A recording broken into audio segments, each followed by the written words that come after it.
हे बा हर घर तिरंगा या मोहिमेत सहभागी होण्याआधी तिरंगा फडकवण्याचे काही नियम आहेत. तर ते लक्षपूर्वक ऐकून घ्या, नाही तर तुमच्याकडनं जबरदस्त चूक होऊ शकते.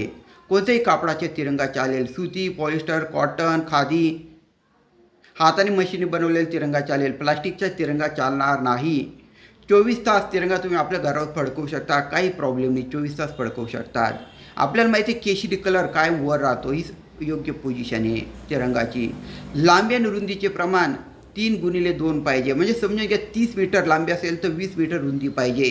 3x2 3x2 हे प्रमाण लांबी आणि रुंदीचे पाहिजे. तिरंगा जमिनीला किंवा पाण्याला टच होता कामा नये आणि सर्व ध्वजांपेक्षा तिरंगा वर पाहिजे. यस, आपला तिरंगा सर्व ध्वजांपेक्षा वर पाहिजे. तर हे आहे तिरंगा फडकवण्याचे नियम. जास्तीत जास्त हे नियम शेअर करा. लोकांकडनं चूक होते आणि दुर्दैवाने चुकीच्या पद्धतीने हँडल केला जातो. तिरंगा स्वच्छ पाहिजे. फाटलेला चुरगळलेला वगैरे चालणार नाही. तर ह्या कॅम्पेनमध्ये सहभागी व्हा. तुम्हाला सर्टिफिकेटसुद्धा मिळेल. जास्तीत जास्त शेअर करा. हे नियम करा शेअर. जय हिंद. धन्यवाद.